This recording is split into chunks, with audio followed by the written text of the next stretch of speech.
Hello, everyone, and welcome to episode 304 of the Canadian Football Countdown, a proud member of the Canadian Football Podcast Network and the Alternative Football Network. Ryan and Trey back again, the third straight week of just the two of us here to preview week 16 of the 2025 CFL season. We've got your fantasy fix. We've got your betting picks for each of the four games on the schedule this week. Trey, how you doing tonight? I'm doing pretty good. I beat both kids in crib tonight. That's always fun when you can assert your fatherly dominance over your children. But yeah, Jay's lost. Bombers are looking helpless. But otherwise, it's 50-50, man. It's 50-50. How about you, man? How are you doing? I mean, it's around the time of year our Winnipeg sports team starts looking helpless, so it tracks. Well, I guess the Jets are actually good for the first 2 months of the season normally and then fall off down the stretch. But I'm doing good as well. Spent the day at the zoo today. That was a good time. Good chance to see the animals out there. Polar bears are doing their thing out at the zoo. And excited to chat some football here tonight. Tough week of CFL fantasy coming up. Lots of injury situations. Tough week of CFL betting as well. So we'll get into all of that here right away. We will also take your comments and questions live in the YouTube, Facebook, and Twitch chats. Thanks to presenting sponsor Game Time TV. Learn more at GameTimeTV.ca or Facebook.com/GameTimeTVMB. As always, we do want to acknowledge that the Canadian Football Countdown is brought to you from Treaty 1 territory, traditional territory of the Anishinaabe, Cree, Ojibwe, Dakota, and Dene peoples, the homeland of the Métis Nation, as well as from Treaty 4 territory, traditional territory of the Cree, Dakota, Lakota, Nakota, and Métis Nation. Check out our Discord community as well if you want additional content or discussion in between episodes. Link is in the episode description. It's free to join us over there. Lots of CFL fantasy, CFL betting chatter going on, NFL talk, lots of it as well. I know folks have been enjoying the start to the NFL season so far. Crazy start to the year in the NFL as well. And lots of discussion going on over there. Links in the episode description. It's free to join. All right, let's get into this week's CFL fantasy content. We'll start with fantasy. We'll get into betting, and we're going to do the same thing we did the last couple of weeks. We're going to draft our unique competing game zone lineups. But first, let's dive into the news and notes that may impact your lineup decisions here tonight. Trey and mine and everybody who's setting their lineups for the week. There's a lot of it, so bear with me as we go through, and I'll stop down here and there and get Trey's takes on some of these things as well. Let's start first game of the week, Montreal and Toronto. McLeod Bethel-Thompson starts again for the Alouettes. Davis Alexander has been practicing, but is still not quite ready to come off the IR. So MBT, coming off his best game of the season, gets another start here. And at running back, Travis Tice. I'm a big fan of his. Took him in last week's draft with the first overall pick, and he lasted all but one play into the game before going out with an injury. Jason Maas saying he will be out for a little bit. So Stevie Scott III, who's $3,000 in Game Zone, gets to start this week. And this may be the first time we have a bell cow, so to say, running back in Montreal, not a running back by committee, because STE is out, Tice is out.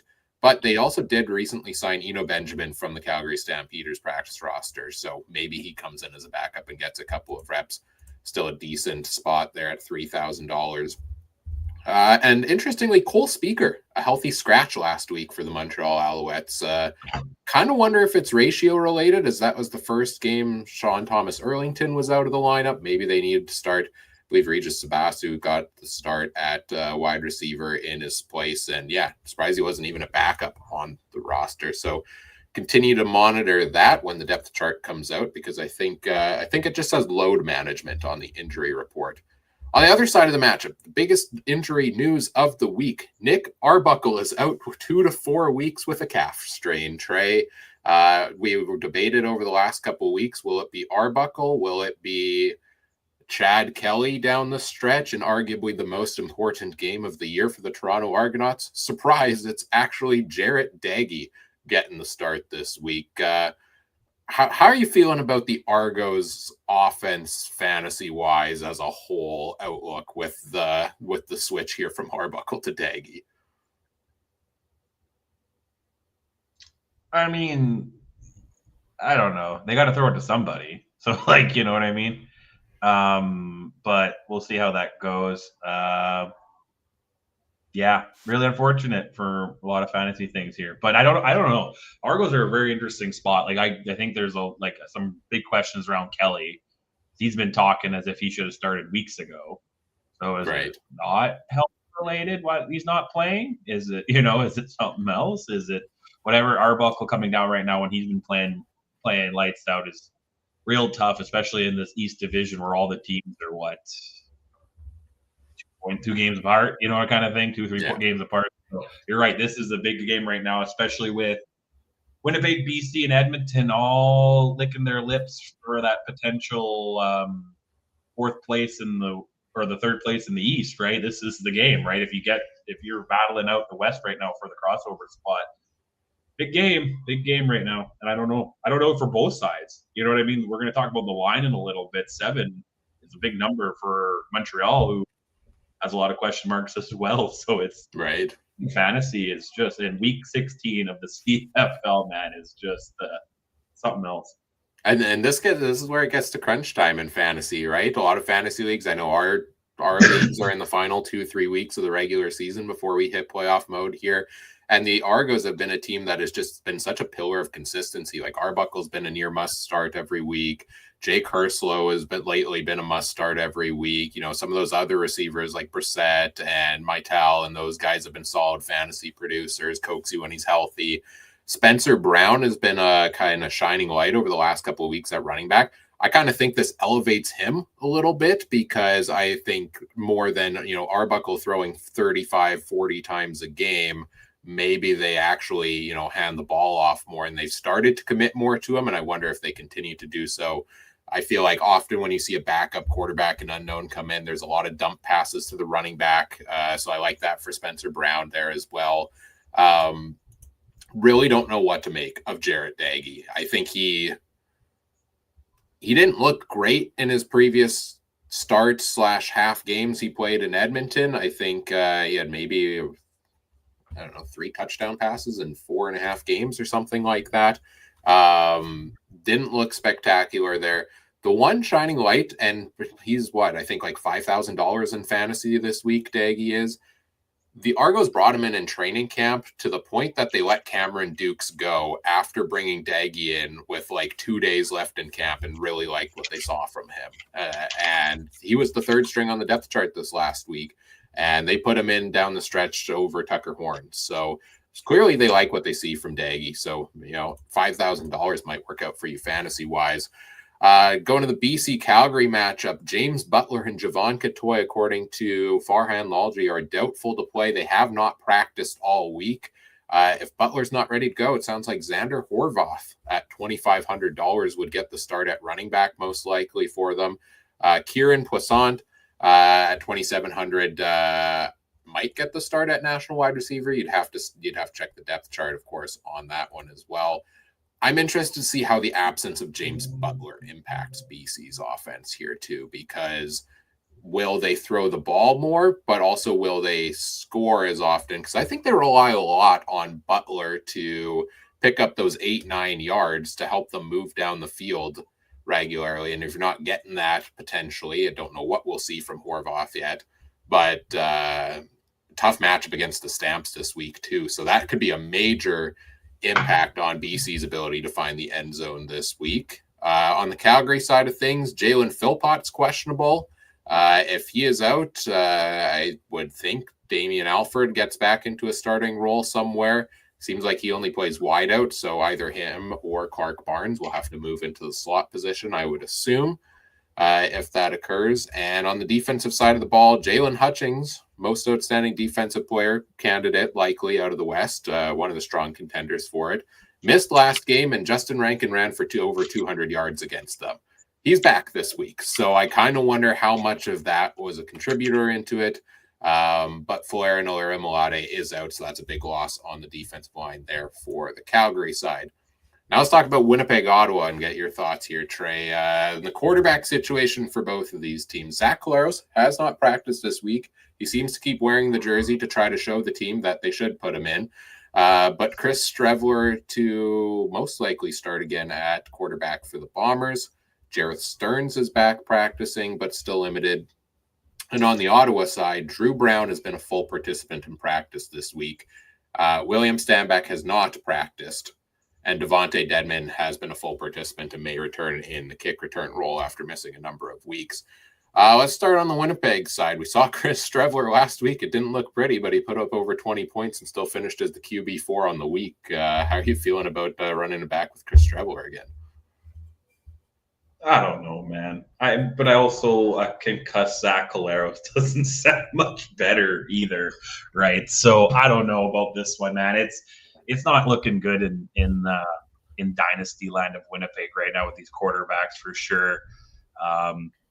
Like, I can't remember who, but I mean, it's been a topic of conversation. The fact that Chris Streveler has more NFL experience than Nathan Rourke is going to probably be the biggest troll of life when it comes to this. But I don't know. This one's going to be interesting. Obviously, there's something going on to some degree with why they wouldn't give Wilson a shot. Is it locker room stuff? Is it, just, kind of thing? Or like you paid Streveler to come in this year, you got to give him the reins. I don't know what's going on, but I said the same thing when I saw Collaros was wearing the jersey. He thinks he's starting, kind of thing. Because if he was out, I don't think he'd be wearing a jersey on the sideline. So he thinks he can play. Probably might just be.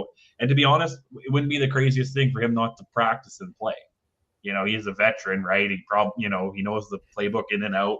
All these guys have been practicing all year with them. So I think it might be a little bit of keeping the cards close to the vest when it comes to O'Shea. We know he likes to do that. True, yeah. But honestly, man, and with these injuries, I've been joking, like, who's going to be our Collaros this year we trade in? Well, Arbuckle's out. Kelly's not playing. The 4 quarterbacks in Montreal are hurt. You're not getting Trey Ford or Fajardo in Edmonton. So you're running out of these lists. There are not really any spare quarterbacks right now. Right. So I guess you got to go with who you think is the most prepared quarterback in the room that's healthy, and I guess that's Streveler. I guess, yeah. I guess it's Streveler. Like I was saying, like Wilson hasn't really shown anything either, other than he's broken a few quarterback sneaks, and he's probably not the guy that. There's probably some reason that he's not the guy they want to give him the chance, but maybe not until they're completely out of the playoff chance, which in a 9-team league is not going to happen right away. So I don't know, man. I don't know what they're doing in Winnipeg, man. They give players. That's the one red flag of Osh is I think he gives too much benefit to his players, to his guys. And Streveler, one of his guys, right? So, for sure, yeah. Wilson, third-string quarterback, you're probably not one of the boys when it comes to that, right? And that's what I'm saying. Zach Collaros, if he gets the doctor's note saying he can play, he's one of the guys, and probably Osh will say, you're starting, right? Right? So. And Streveler to me is that guy who's not great in terms of actual football productivity, but great for fantasy productivity. Like last week, the garbage time, he racked up the points in that one. And really, like, if he's going to run 50 yards, if he's going to run for a touchdown, he seems to every game, despite his struggles, put together 1 or 2 solid drives. And if he can put those into the end zone, either through the air or with his legs, he's going to produce, and rightfully so at his price. You'll be happy with the point total you get out of him. The thing he has to overcome is the interceptions, which my favorite stat of the week was that Zach Collaros and Chris Streveler are the top 2 in the CFL in interceptions on the season. How does that even happen? I don't know, man. On the Ottawa side, Drew Brown back as a full participant this week. Not going to lie, made me a little bit sad to see that, because Dustin Crum has been the fantasy gold mine. He has started 5 games this year, and he is QB5 in fantasy on the season. That's higher than a bunch of starters who have played more games than him. And he is 2 points behind Justin Hardy for the most points among all Ottawa Red Blacks on the year. That's how good Dustin Crum has been. I personally think, and we'll get into this a little bit more with betting, I'll talk about it more in depth then later on, but I think Dustin Crum is the better start this week for the Red Blacks for this matchup against Winnipeg. But if Drew Brown comes back in, that's a big impact on fantasy as well. Crum takes away, I want to say, like anywhere between 7 to 10 passing plays a game, really, because he's going to run those off with his legs. Those are now going to be passes that are going to go to wide receivers. Drew Brown has shown the ability to feed, if he stays healthy, all three of his top receivers in there. And then William Stanback also being out, potentially out this week. He hasn't practiced yet. That elevates Daniel Adeboboye, who looked kind of good in the opportunities he got last week, and I think can be a starting running back in the CFL. Finally, on the Edmonton-Hamilton side or matchup, nothing on offense really to note on here, but Nick Anderson, Royce Metier, Jared Brinkman all didn't practice on defense. I don't expect that to hinder Edmonton that much because their defense seems to be somehow getting better late in the season, despite all of the injuries. Seems like the guys they have are really gelling there. On the Hamilton side, they're getting their kick returner back most likely this week. Isaiah Wooden Sr., a full participant on Wednesday. And something I was really happy to see, Devin Verisek, candidate for most outstanding rookie, linebacker for the Ticats, took an awful hit against the Bombers last week, got stretchered off the field, and he's been a full participant this week in practice as well. So happy to see no long-term injury for him there. That is your CFL fantasy injury news and notes for the week. Let's get into our Game Zone fantasy lineup draft here, like we did last week. First, let's take a look back at how last week went for both of us. Trey won again. Trey, you're 2-0 since we started this new format. Congrats to you, sir. You finished the week with 117.6 points. I had 96.3. Dustin Crum led the way again with his 67.6 as your captain, whereas Nick Arbuckle, 4 interceptions and then goes out with injury. Only got me 22 as captain. You had a bunch of Red Blacks that didn't do a whole ton, but Dustin Crum and AJ Olette and Kenny Lawler ended up delivering. So 2-0 for you. How you feeling about how your lineup did, Trey? Oh, man, I'm just ecstatic. Betting expert and fantasy expert at this point, so I'll take it. Oh, we have people in the Discord trying to, bargain for the expert titles for different things now. So. Hey, he's going to be my inside source, man. There was no rules against that. Perfect. I love it. All right, let's get into our Week 16 lineup draft. Once again, I lost last week, so I will get the first overall pick. We're drafting from the CFL Game Zone fantasy lineups. We must stick within the $70,000 budget. We must pick a captain. And we got to get a QB, 2 running backs, 2 wide receivers, a flex, and a defense. We'll do snake draft order, starting with me. And this is a tough week. I had a tough time putting a lineup together again because of all that injury news we just talked about. And we're recording this Wednesday night. We don't know for sure any of the depth charts yet at this point. I would love to have the first overall pick and say Dustin Crum because I think, the last 2 weeks have shown why. And I think can't really go that direction. Quarterback's a little bit muddy for me. I want to see what you do with your back-to-back picks. But the one pick that interests me the most is Justin Rankin at running back for the Edmonton Elks at $14,000. He's one of the most explosive running backs in the CFL. He just 2 weeks ago rattled off 200 yards against the really strong Calgary defense. Bit of a disappointment last week outside of the touchdown he got. He didn't get a lot of work on the ground. He only got 2 passes. But I will forever pick the running back playing against the Hamilton Tiger Cats, who have on the season averaged 21.9 points against to running backs. I think Rankin is a focal point of that offense, and if they're going to score against Hamilton, it's going to go through his hands once again.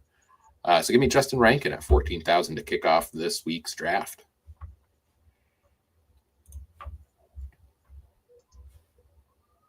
Over to you, Trey. Like it, man. Like it. That's definitely a good pick there.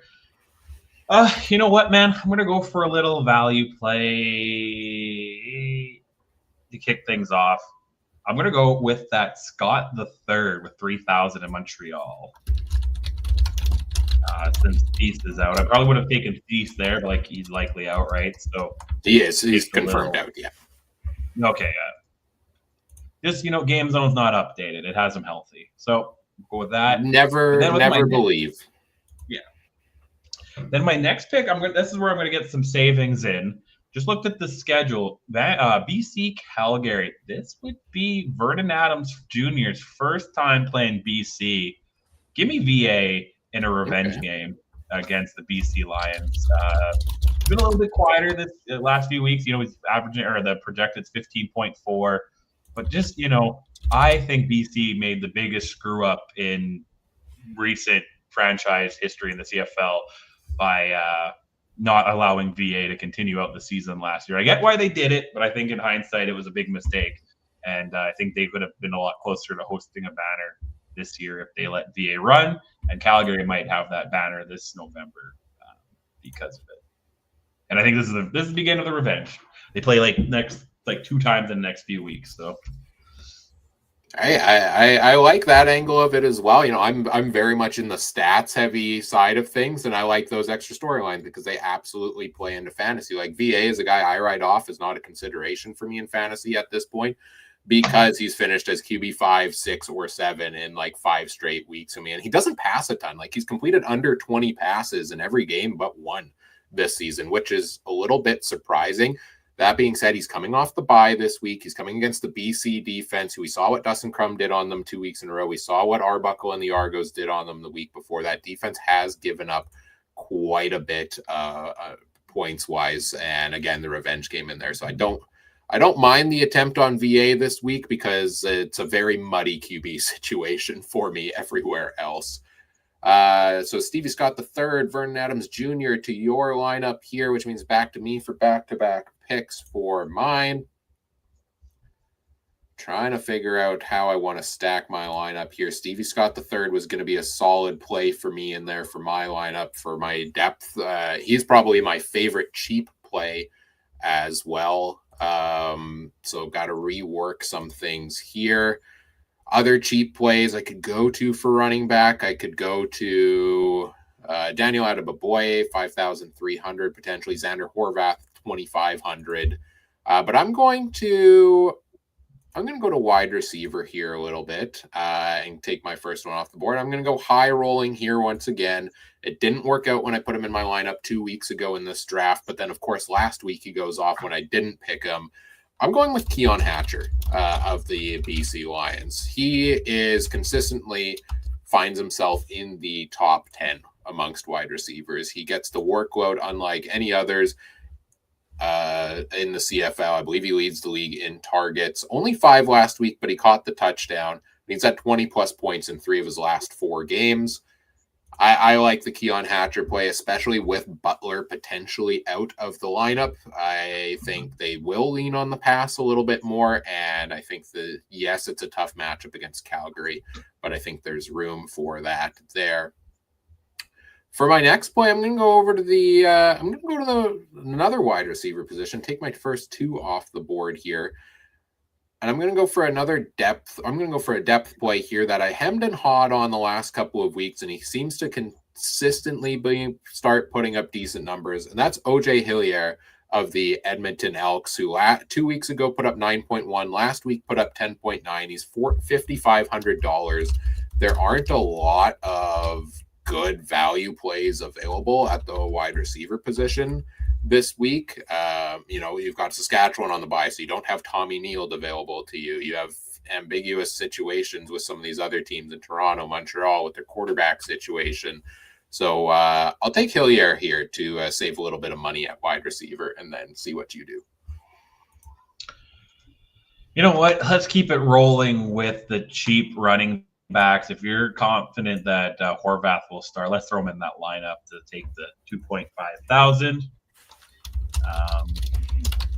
Save some money here, and then they still got just under 50,000 for pretty much 3 receivers in a defense. So then my first receiver, oh man, Hatcher's a great play. He's been really helping me in our fantasy league lately.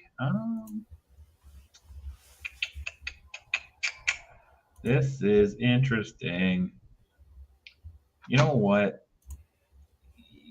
Let's see. You know what? I'm gonna go to one of Adam's favorite players. Don't call him Jake, Justin Hardy. I think that Blue Bomber defense is gonna have some big holes in it.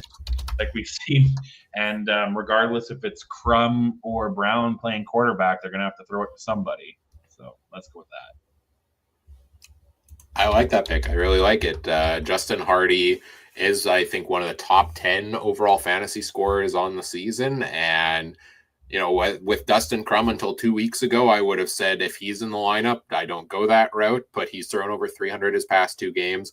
Justin Hardy is, I think, Drew Brown's favorite target as well. And they're going to be a more pass-heavy team if Drew Brown is in the lineup, and that's going to elevate his target share and things like that as well. So I like it. I think that's a good pick there for you. Looking at my lineup now, you took both the cheap running backs off the board, which really puts me into a sticky situation because I almost need one of those after picking Hatcher and Rankin and the big bucks there. Means I probably can't go with the high-priced quarterback that I want necessarily. So I will go with a different route at quarterback this week then. I want Nathan Rourke in my lineup. I know we had some discussion in the Discord this week about Rourke, probably being the safest play.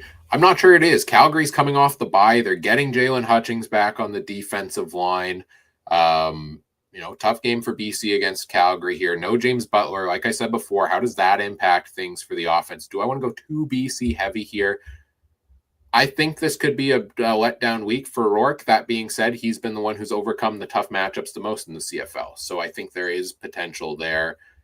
The more I talk about it, I might be talking myself back into him. So we might be coming back to him in a second if I can make it work with the rest of the lineup.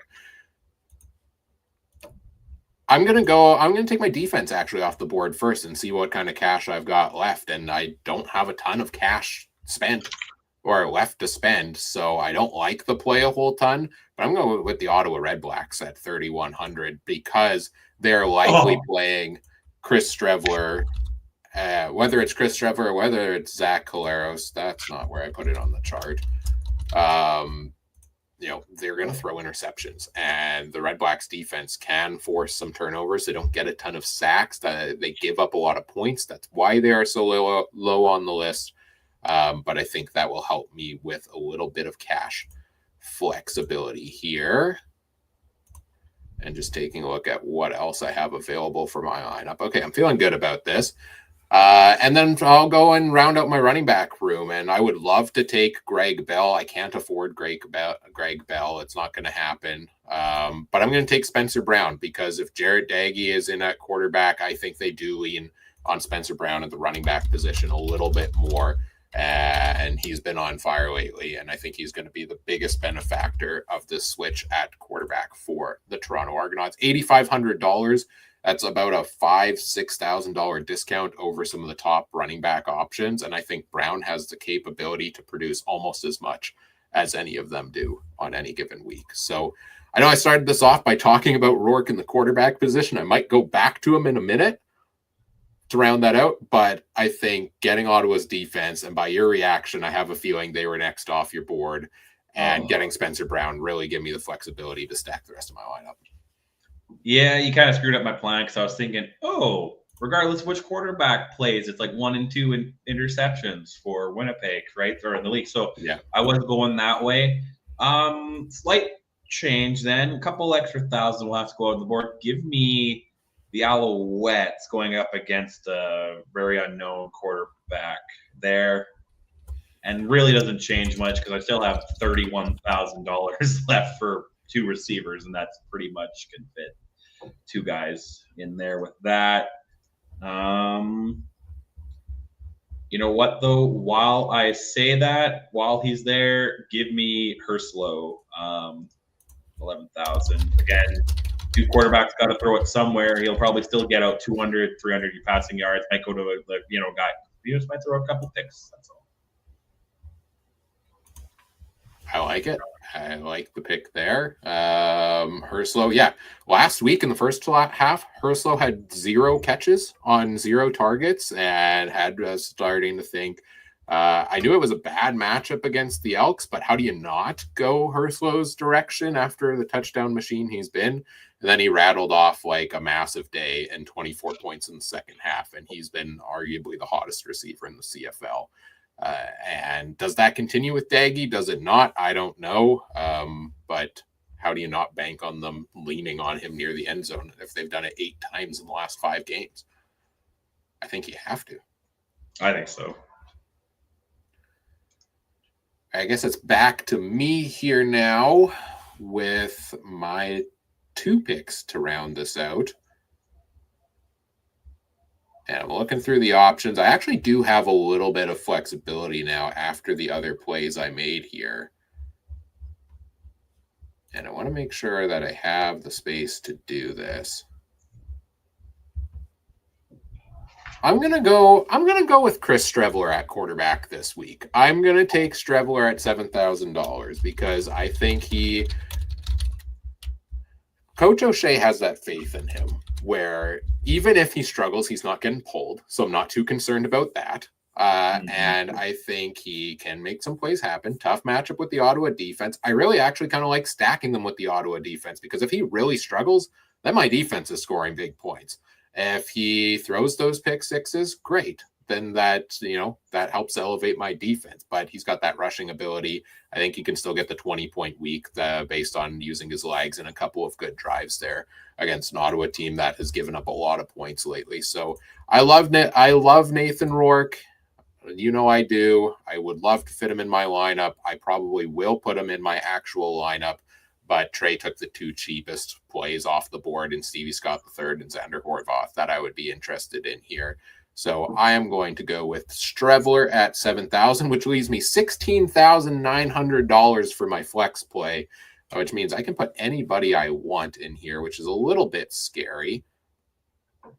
There's a lot of different plays out there. I'm going to go with Tyson Philpott at $13,600. He had the highest score of the season last week with 45.3 points against the Saskatchewan Roughriders. And he came off the injury, slow start in week 14, strong week last week for him. He's had some pretty good weeks this season. Maybe he's established that connection with McLeod Bethel-Thompson, who will be starting again this week. We know MBT can throw the ball a whole ton. And in a good matchup against the Argos, who have given up over 30 points and somehow won in 3 straight weeks, I think there's points on the board, and I think at least 1 touchdown is going Philpott's direction. That's my lineup. I've got $3,300 left on the board at the end of it. You've still got, I forgot to put Montreal's defense price in there for you. That's what, $5,600? So you got $20,000 to work with for your final pick. So you also have your pick of anybody off the board. Oh, man, I'm going to go. Okay, first of all, talk about Streveler. That's probably where I'm going to go in my actual lineup, actually, to save some money and to get a couple other guys, maybe some better potential running back plays in there. But so I like that. But for this last and final one, going on a hunch, this guy seemed to have good chemistry with the quarterback early in the season. Give me Wheatfall. Just him and Streveler have had some good connections early. Man, if there was a bonus for having extra money, I have like 11,800 left. So pretty wild. Kind of regretting some of my running back decisions now with all this money left. But I was thinking of him and Han between Lawler, Wilson, Polk, like where which one of those big time receivers. But Wheatfall just he's been kind of quieter lately, but just him and Streveler had some good connections early in the season, and I think maybe they could get back to that. I mean, if a defense decides to not or put too many men on the field, but also not be ready for the snap so that Wheatfall is wide open again like he was last week against the Ticats, then that'll be a pretty good day for you. Lots of money left on the board for you and the cheap plays there. Decent amount of money left on the board for me. Anybody you didn't talk about in your lineups here or first of all, who's your captain pick this week? I guess go VA. VA is captain? Yeah. All right.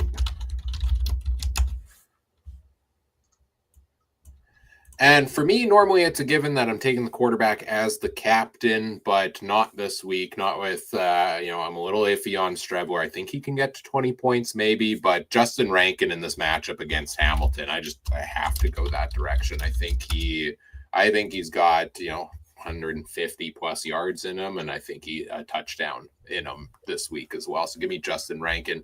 Any quick honorable mentions for you that you would have liked in your lineup? I want to say that this is the time of the year. If Winnipeg is going to bounce back, they're going to have to go to Oliveira, right? Like with Strebler in and everything, and Caleros undetermined, and their defense is like but again, like, are we going to get the 6-touch Oliveira, or are we going to get 30-touch Oliveira? If we get 30-touch Oliveira, that's where I'd want to go on a big game Saturday afternoon against Ottawa. If this was a home game against Ottawa, I'd probably be more tempted to take Oliveira, because he'll just do that slow-moving game where, it's another Winnipeg first down for like 3 hours, right? And just giving it to Oliveira. In Ottawa, enemy territory. It's not a cold Saturday night game. It's, 2 p.m. or 3 p.m. local time there, sunnier. Watch Strebler try to air it out and, kind of thing. But that was one way I wanted to go. Calgary's receivers, like with Philpott or Alfred or whatever, but again, injuries kind of clouded that. Do I take Alfred but then watch Philpott play? Do I take Philpott, watch him out? Things like that. You?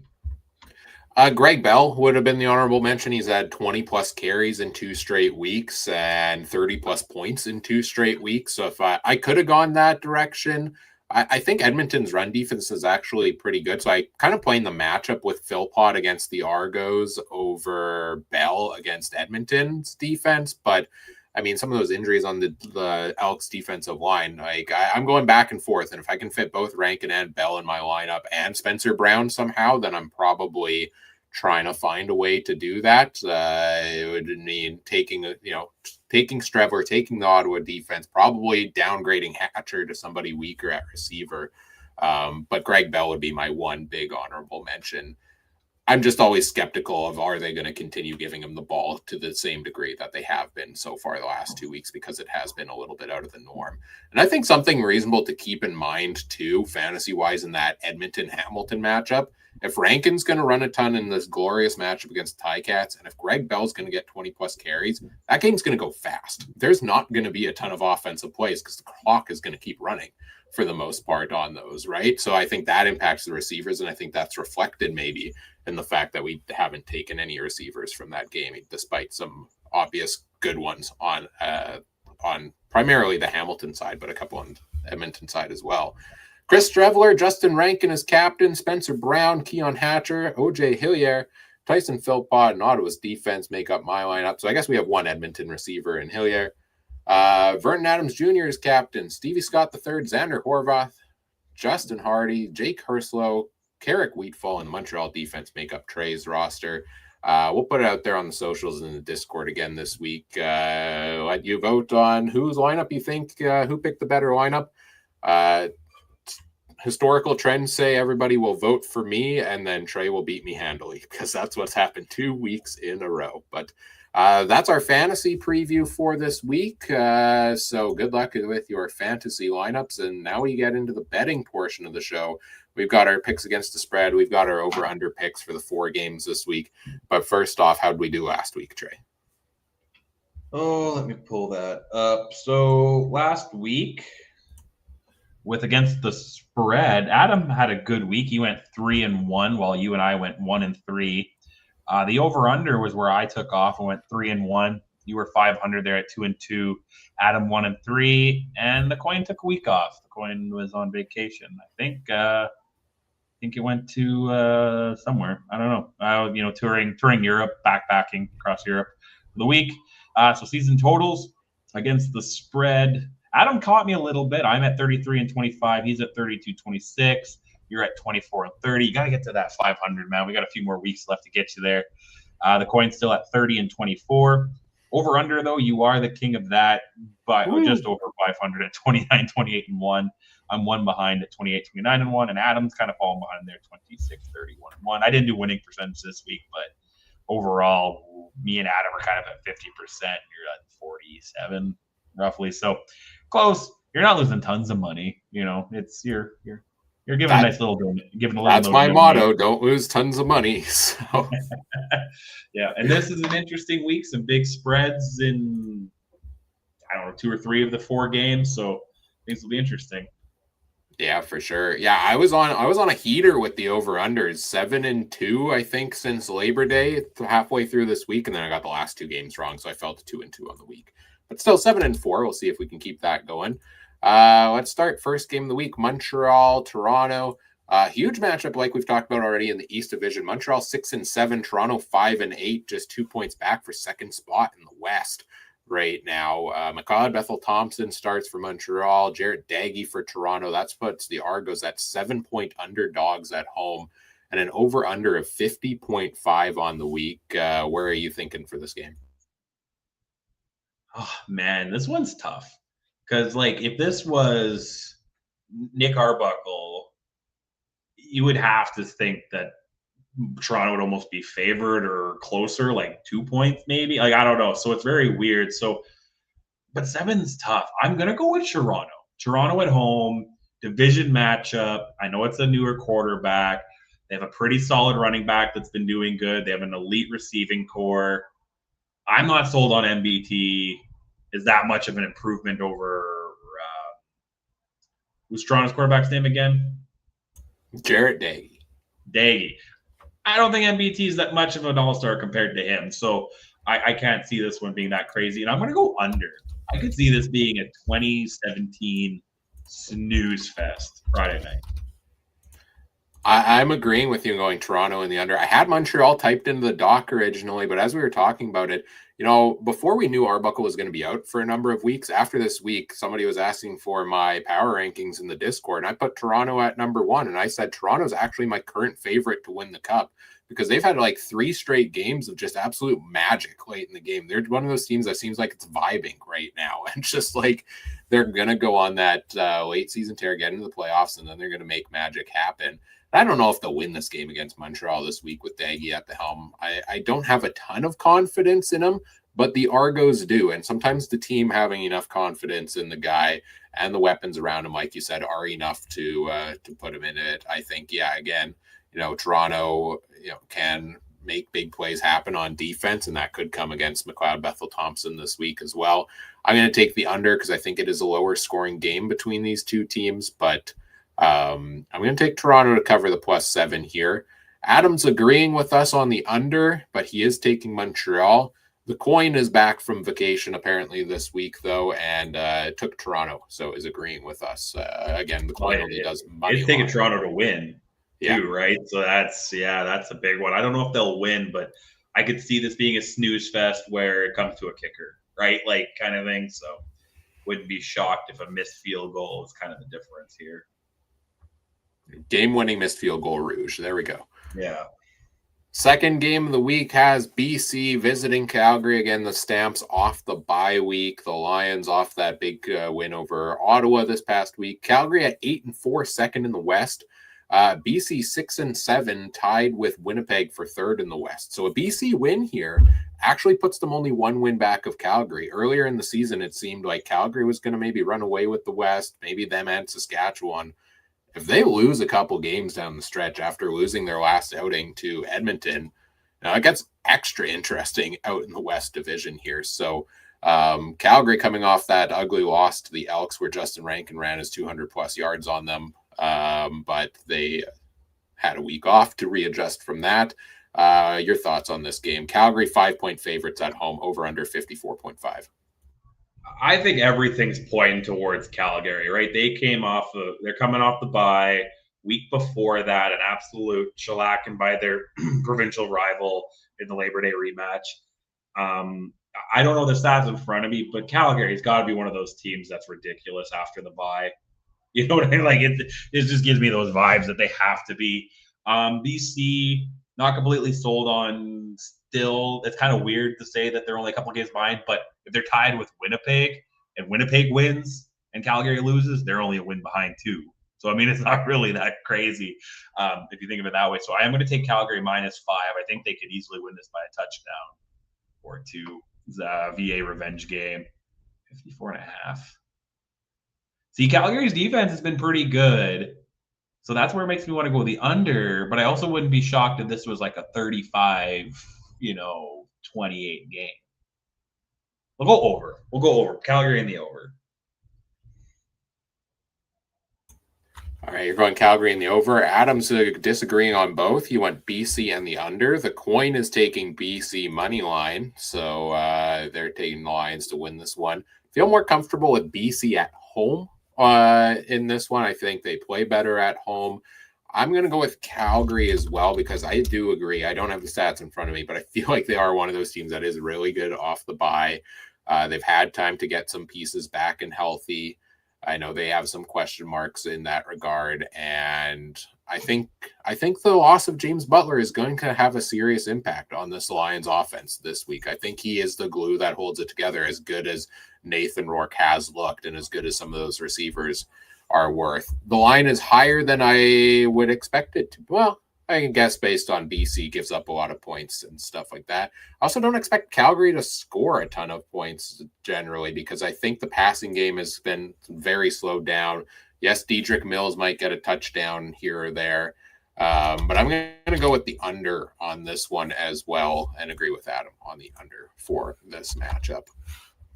Let me just add a few things. Calgary 6-1 against the West Division. That's pretty tough. Well, BC's 2-4 against the West Division. Big things there. Calgary 5-2 at home. If we're talking about home field advantage, BC 3-4 on the road. So again, I have a real tough time thinking about BC winning this game, but I could see BC keeping it. Like I could see them like backdoor cover for sure. So very interesting game.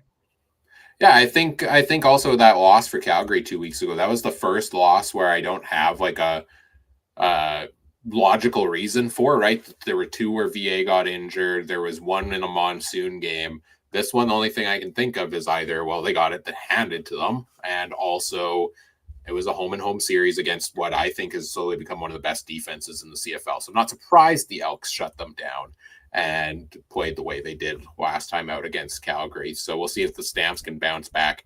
If they do win this game, that'll probably put them in a pretty good position for a West playoff spot, and a home playoff game also would keep them in contention with the Riders, who are on a bye this week. It would put them 2 points back of the Riders for first place in the West there as well.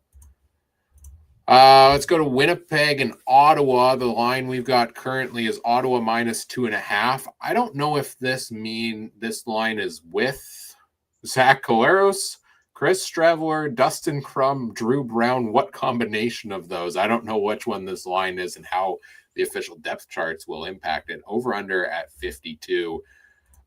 I'll go first on this one because I want to go back to what I was talking about earlier, where the starter for Ottawa really matters for me on who this is. And I think the starter is going to be Drew Brown because he is the team starter. As good as Dustin Crum has been for fantasy over the last little while, and he wins some spot starts here and there, he doesn't have a great winning record. And this team needs wins to stay in the playoff race. So they're going to go back to their starter, Drew Brown, if he's healthy, which I think happens this week. And for that reason, I'm probably taking the Bombers. I don't think Drew Brown matches up well against Winnipeg's defense. I was taking a look at the CFL. Every week they put out the league-wide stats report of stats and rankings at a bunch of different positions. I was actually really surprised to see Winnipeg has one of the best pass defenses in the CFL, because earlier in the season we were talking about the likes of DeMonte Coxey eating them alive, and they've kind of honed that in over the last little while. So Crum clearly has their number and the ability to run all over them, but I think Drew Brown and the potential for injury for him again with that offensive line giving up sack after sack after sack, this feels like a game where the Winnipeg defense could be locked in. So I'm going to take them +2.5. I'm going to take Winnipeg on the money line even on this game as well. And I'm going to take do I want to go 3 straight unders? That's my problem. I think I will, because I think Ottawa's defense is actually pretty underrated at times also in their ability to shut down teams that aren't Nathan Rourke on a home and home. What do you think? You're going to make it tough on me here. I was going to take Ottawa, but if you're taking Winnipeg and you're the non-homer. Oh, man, you really think so? But if it's Crum, you would think to take Ottawa because he's kind of had Winnipeg's number. If it's Crum, I would take Ottawa in this game. Drew Brown coming off the injury and with the offensive line struggles and lack of mobility, that concerns me to the point I switched to Winnipeg. Right, because I guess I was kind of thinking it was Crum leading up and then just seeing kind of some injuries lately because I'm like, Crum's going to do that same thing he did to the Bombers, a year or two every time they freaking played. I mean, he might do it in the second half if Brown doesn't. And I just want to make clear because this might be coming across as me think like, banking on Drew Brown getting injured. I hope he does not get injured, most obviously, right? Like I want the guy to succeed, but there's now been 3-4 games this year where he's left early due to injury. Same thing with Collaros on the other side. So you have to factor that in. Damn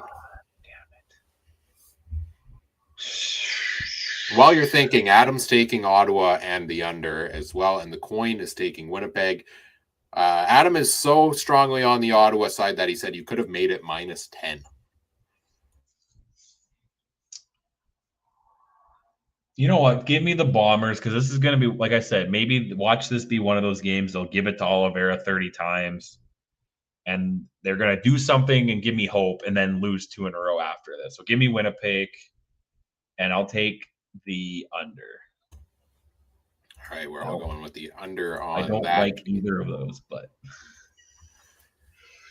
it's a tough one. It's a tough one for sure. Final game of the week, Edmonton visiting the Ticats, 5.5-point favorites. Hamilton, 56.5, the over-under on this game.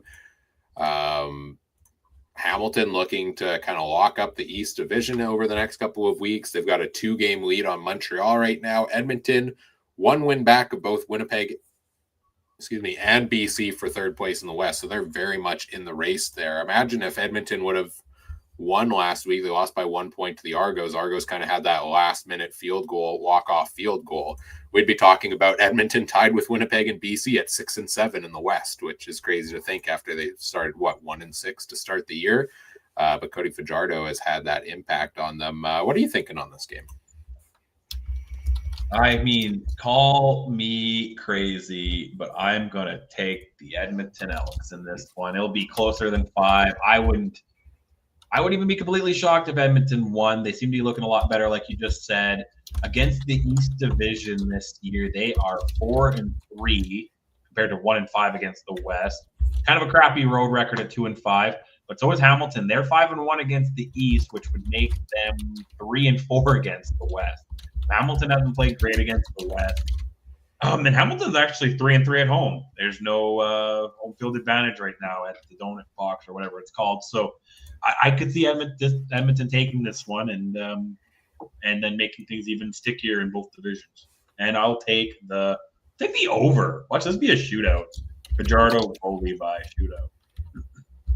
You're taking the over on this one. Adam is agreeing with you on Edmonton and the over as well. The coin is saying Hamilton. I'm going to agree on the Edmonton side, but I'm going to actually take the under on this game. I thought 56.5 on this one is really high, and there's a couple reasons I don't like it. One is, for the most part, Edmonton has actually really, over the last 5 weeks, shut teams down. I think I take the under on almost every Edmonton game because their defense has been, in my opinion, they're the third best defense in the CFL right now. It's hard to push out Calgary. It's hard to push out Saskatchewan when they're healthy. When they're not healthy at defensive back, we saw what MBT did to them last week.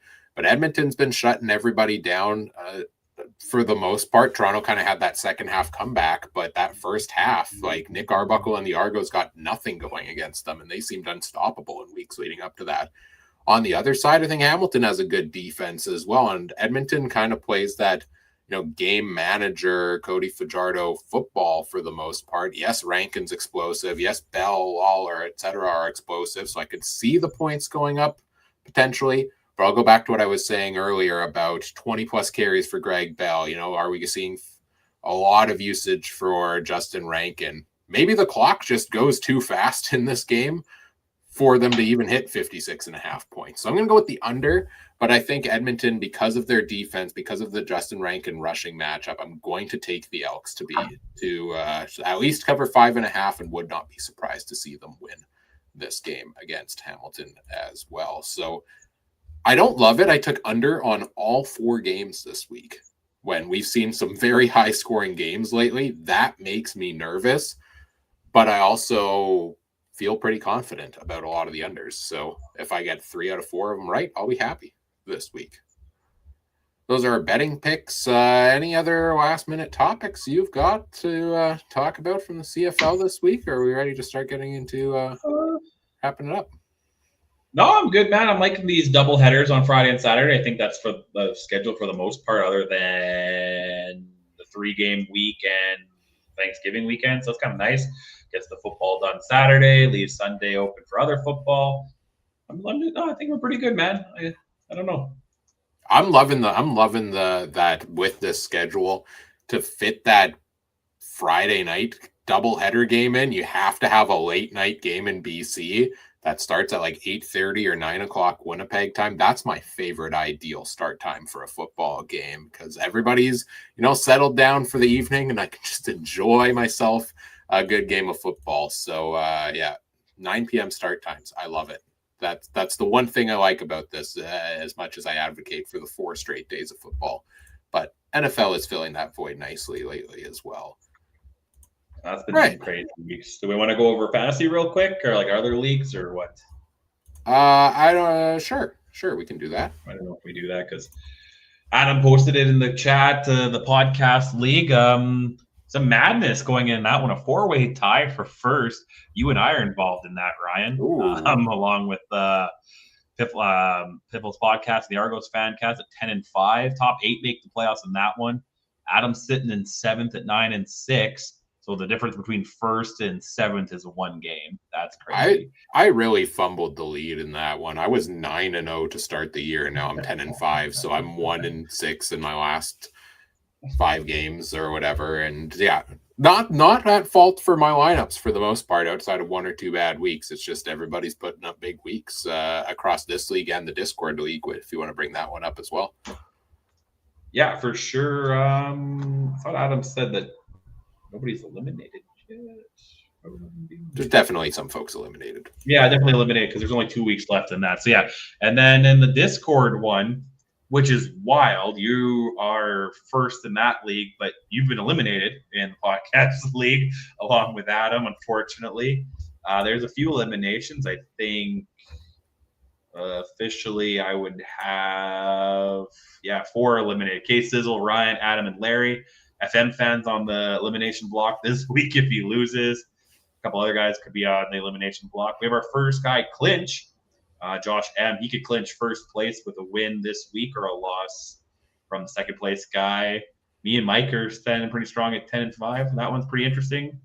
All 3 potential first-round matchups are on the schedule this week. Last time I checked, which is pretty weird how that works out. So check that out in the Discord. The Discord, you guys are freaks. I guess while I'm here, I'll do the NFL one just quick.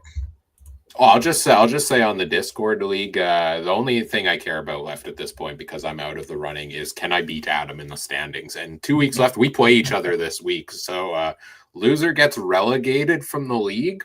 Maybe, I don't know. We'll see.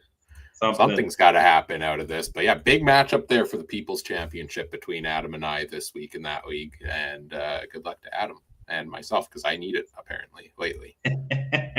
For sure. NFL, this one's crazy too. I think 6 of us are 1-1 right now. I lost to our boy Richard by 2 points because they couldn't give the ball to Genty late.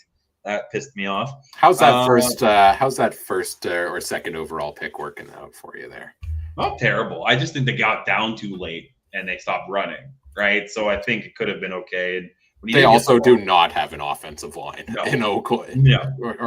No, not Oakland, Vegas. Right. So that's fine. Mike got the win. He had the top score. No, second highest score, I believe. There's one guy at 2-0, which is no good, Noverby, but he's going to have to get a new quarterback because Burrow is out. So we'll see how that goes. So, yeah, we got some fun fantasy going on, and yeah. Yeah, this was my first time ever drafting a quarterback early in NFL fantasy. I took Joe Burrow as well, and of course, I was Joe Burrow for the year. So it's back to streaming, and picked up Indiana Jones off the waiver wire this week, and Jordan Love. I actually picked up both for now. So you had Jordan Love available in your league? I did, yeah. He's probably the quarterback on the best team in the NFL right now. That's wild. But anyway. Yeah, I've got Jordan Love, Josh Jacobs, and the Green Bay defense. So it's a heavy stack, but if they have a good game, that's going to lead to some points. But Danny Dimes, I'm on the Danny Dimes train in Indianapolis right now. Only team in the Super Bowl era to not punt in the first two games. Pretty much. I might need a new quarterback in our league because Daniels is questionable this weekend. So not too sure what to do. And then finally looking at the our CFC draft league for CFL fantasy, we're getting down to, well, that one goes till week 20, so we've got 5 or so weeks left. I made up about 20 points on you this week. I put up 134, highest score of the week. Crum over 30, Greg Bell over 30. I left Tyson Philpott on the bench. If I would have played him instead of Dembski, would have put up, I think 170, 175, highest score of all time. I would be in the league, but 134 for me. Adam was right behind with 130.3. Nathan Rourke, huge week for him there. You had 112, so it's still a pretty solid week. And Mike had a rough week at 73.9. In terms of the overall standings on the season right now, you are in first place at 1504.5. I'm 20 points behind you, so I'm catching up here down the stretch.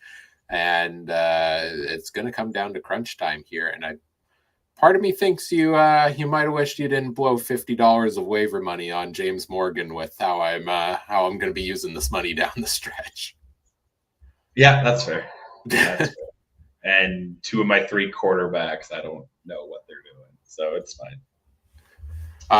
Mike is in third place. He's about 100, just over 100 points behind me for second. And Adam made up some ground on him for third place this week. He's about 40 back. So everybody's, there's potential for movement across this week with really good weeks, really bad weeks.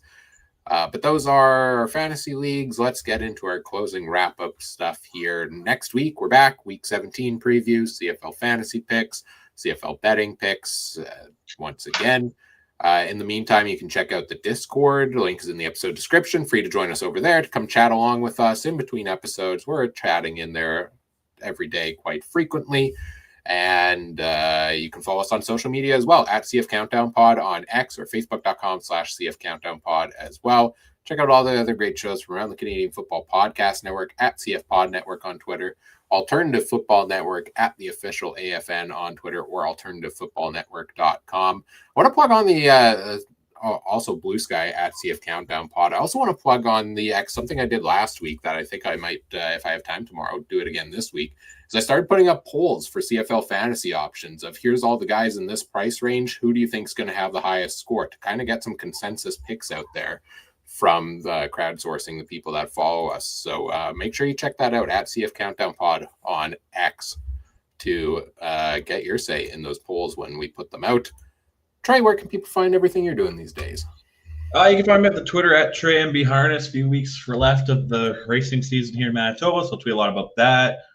Blue Jays, real close to making the playoffs. I'll probably tweet a lot about that. And yeah, talk to me. I talk a lot in the Discord, so see me there. Sounds good. You can find me on X at CooperTrooper42. You can find Adam at AdamStewart1, at Mike Garrell. And whatever podcast platform you're listening on, leave us a review. Leave us a 5-star rating. That would be wonderful. It helps grow the show. If you haven't subscribed already and you liked what you saw today, give us a subscription. Give the video a like if you're watching on YouTube. Leave us your comments as well. Those always make us happy to see. And do all these great things to help us grow the show. We really appreciate it when folks do that. On behalf of Trey, I'm Ryan saying thank you for listening. Take care. Have a good one. Bye.